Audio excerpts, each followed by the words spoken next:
नमस्कार। दुआ और प्रार्थना में याद करने के लिए आप सभी का शुक्रिया, बहुत बहुत धन्यवाद। अजमेर जो विवाद है वो विवाद काफ़ी हाईलाइट हो चुका है।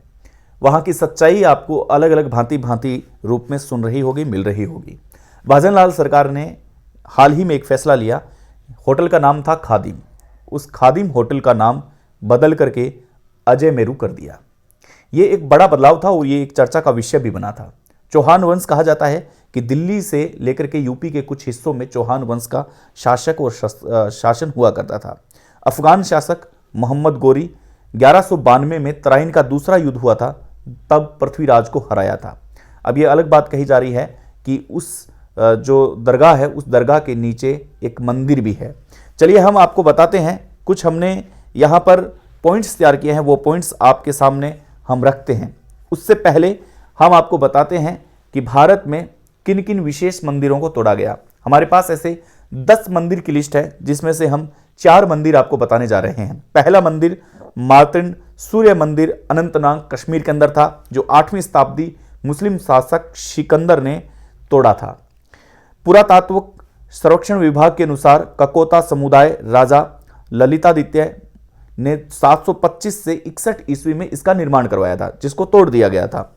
मोढेर में सूर्य मंदिर पाटन गुजरात अलाउद्दीन खिलजी ने तोड़वाया था। 1026 में सूर्यवंशी सोलंकी राजा भीमदेव प्रथम ने इसका निर्माण करवाया था। अब तीसरे मंदिर की ओर चलते हैं। काशी विश्वनाथ मंदिर वाराणसी यूपी के अंदर है।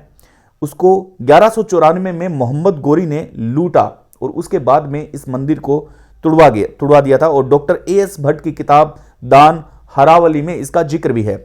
अब इंपॉर्टेंट मंदिर में आते हैं, कृष्ण जन्मभूमि में। कृष्ण जन्मभूमि जो मथुरा यूपी के अंदर है, आधे हिस्से में ईदगाह का निर्माण किया गया, और जहां ईदगाह का निर्माण किया गया वहां श्री कृष्ण भगवान का मंदिर तोड़ा गया। औरंगजेब ने तोड़वाया ये। 1660 में इस मंदिर को तोड़वा करके वहां पर ईदगाह का निर्माण कर दिया गया, और इस प्रकार से करीब करीब 60,000 मंदिर को तोड़ा गया है। 60,000 मंदिर को तोड़ करके वहां पर इस प्रकार की व्यवस्था की गई है कि आपको पता लगे कि हमने क्या किया है। अब आपको अजमेर का जो पूरा एकदम बात चलती आ रही है, अजमेर की जो बातें हैं वो आपको पता है कि अजमेर में क्या हुआ। 2.5 दिन का जो झोंपड़ा है, उस झोंपड़े का निर्माण क्यों किया गया, उस 2.5 दिन में क्यों बनाया गया। जब अजमेर का जो शासक था पृथ्वीराज को हराने के बाद में जब यहाँ आया था, तब उसके सामने एक चैलेंज था कि अब क्या किया जाए। 2.5 दिन के अंदर 2.5 दिन का झोंपड़ा है, जो अक्सर वहाँ एक मंदिर है बना हुआ, अब उसको कैसे तोड़ा जाए, कैसे इसका निर्माण है जो निर्माण करवाया जाएगा।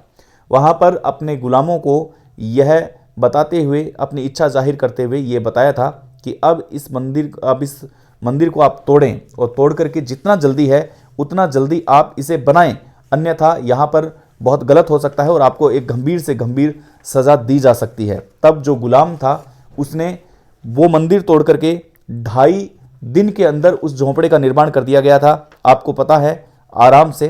और उस मंदिर का निर्माण करने के, उस 2.5 दिन के झोंपड़े का निर्माण करने के बाद में वो दुनिया के सामने आया था, चर्चित हुआ था कि भाई 2.5 दिन में ये झोंपड़ा है जो तैयार हुआ है।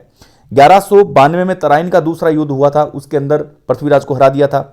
60 घंटों में ऐसी क्या जरूरत आन पड़ी कि वहां पर मस्जिद बनाई थी। वहां पर मस्जिद बनाने की, ये 2.5 दिन का जो झोंपड़ा है उसी की मैं बात कर रहा हूं कि 60 घंटे में वहां पर एक ऑर्डर दिया गया कि आपको 60 घंटे के अंदर मस्जिद बनवानी है यहाँ पे, और पहले का जो मंदिर है वो तोड़ना है, क्योंकि वहाँ के शासक को ऐसा लगा था कि अब शायद हिंदू शासक है वो जाग सकते हैं और यहाँ का माहौल काफ़ी प्रदूषित हो सकता है, इसलिए जल्दी से जल्दी इस मस्जिद को कंप्लीट किया जाए। अजमेर दरगाह के पास बनी यह विरासत आज भी जिंदा है। यहाँ पर आज भी लगभग कई लोग हैं जो जाते हैं, और अजमेर की दरगाह में आधे हिंदू होते हैं, आधे मुस्लिम होते हैं। वो क्यों जाते हैं? यहाँ पर पहले चंदन का लेप लगाया जाता था, लेकिन कुछ साल पहले उस चंदन के लेप को बंद कर दिया गया है। इतिहास 800 साल पुराना है। आप देखेंगे कि 2.5 दिन का झोंपड़ा, जहाँ पर पहले बताया जा रहा है कि एक संस्कृत विद्यालय भी हुआ करता था, लेकिन उसको भी तोड़ दिया गया, उसको भी नष्ट कर दिया गया और 60 घंटों में पूरा करने का आदेश दिया। कोर्ट ने इस याचिका पर सुनवाई कर ली है। कोर्ट ये कहता है कि जी बिल्कुल ये याचिका है जो सही है, और इस याचिका में पाए गए सारे दस्तावेज एकदम सटीक है।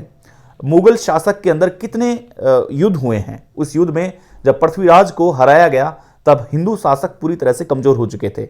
महाराणा प्रताप की उस गौरव गाथा की वजह से यहाँ के हिंदू शासक थे वो उस वक्त सैफ थे, उस वक्त सही थे। आपको पता होगा कि वीर तेजा जी जिनका गोगामेडी के अंदर है और यहाँ पर खरनाल के अंदर है, इनकी भी आपने कई ऐसी कहानियां सुनी होगी। और ददरेवा का इतिहास भी आपने देखा होगा, जो गोगा जी महाराज का, वहाँ भी आपको पता है कि वो गायों की रक्षा करते करते और एक मुस्लिम शासक के द्वारा ही उनकी भी गर्दन को काट दिया गया था और तब जाकर के शीश है जो गोगामेडी में जाता है और जो धड़ है शरीर की वो यहाँ ददरेवा गांव में चूरू के अंदर आता है। तो ये कई ऐसे किस्से हैं जहाँ पर मुगल शासकों ने हिंदू शासकों पर और हिंदू प्रणाली के जितने भी रक्षक हुआ करते थे उनको अपना भक्षक बनाया था। और भक्षक बनाने की ये रेस है जो लगातार जारी है, लगातार ये कोशिश की जा रही है कि किस प्रकार से, जैसे आपने देखा होगा पाकिस्तान में, अफगानिस्तान में, हालांकि भारत एक संपूर्ण हमारा राष्ट्र है और यहाँ पर हिंदू और मुस्लिम सभी भाई भाई है, लेकिन ये एक इतिहास है जिस इतिहास को छेड़ा गया। अब हाई कोर्ट ने इस याचिका पर सुनवाई कर ली है, अब फैसला क्या आता है ये देखने वाली बात है। आपका क्या विचार है आप जरूर बताएंगे। क्या आपको पहले पता था कि 60,000 मंदिर को तोड़ करके नष्ट कर दिया गया था और उसमें से आधे हिस्सों पर मस्जिद का निर्माण किया गया था। नमस्कार, जय हिंद।